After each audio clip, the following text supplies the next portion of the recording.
through 2 bowls yesterday. So I'm going to trim both of them. And the first one I'm going to trim using a bat with a piece of foam stuck to it. Now there's hardly any foam left on this, but it originally started more than 1 inch thick. It's just kind of gotten worn down over the years. So I just set it on there, and then I put my hands on it as if I was centering. And I just gently hold it and let it move to the middle. Now I don't have to worry about putting chunks of clay on here because the foam will help hold it in, and because it's fairly wide. But I will put a finger on just to make sure. And then the first thing I'll do is I start with this smaller tool. This is just preference. You can start with any of them. But the first thing to do is actually to take some of this clay away so that we narrow the base. Now we know there's extra clay here. Why? Because there's always extra clay here. When we throw, this is where that weight hides, is at the very base. So we know it's going to be there. So we can be fairly aggressive to start with. We can take a bunch off here.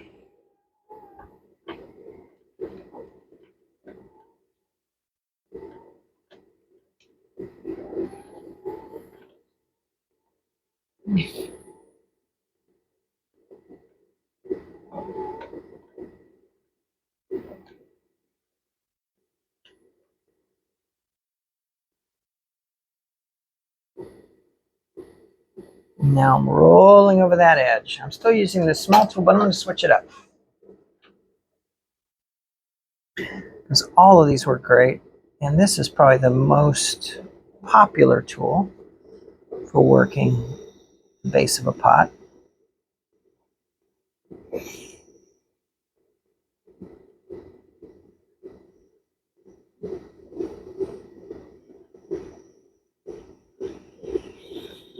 Now, how do I know how much clay I can get rid of?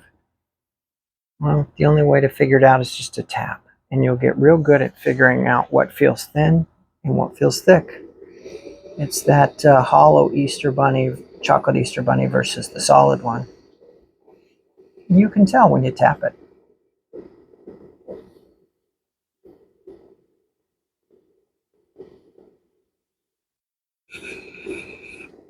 Okay. All right. Now, if you get a mud tool, I'm going to use this edge of the mud tool and bring this in.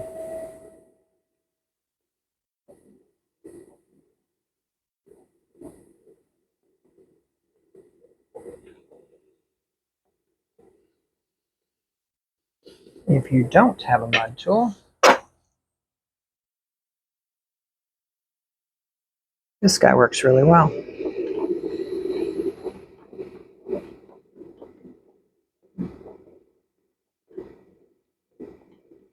So I like to make a distinctive line right here for the foot.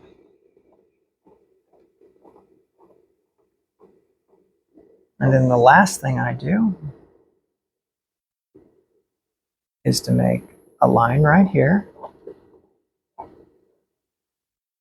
which delineates that this is going to be the foot, and all of this can come out. Now the thinnest spot down here is going to be right in the middle, so I can't go quite as deep.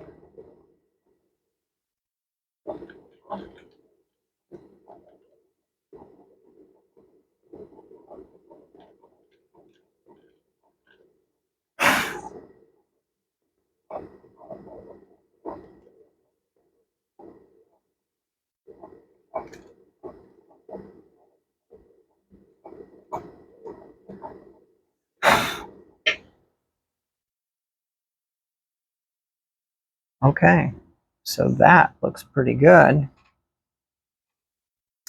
If I wanted to, I could touch this line up. It looks pretty clean to me, but I'll just show you how I would do that. I would just set the tool right in that groove. I could also create a little bit more scoop here, but with this pot, I don't think that that's something I want to do. I think it looks pretty good. So to me, this is done. Feels light.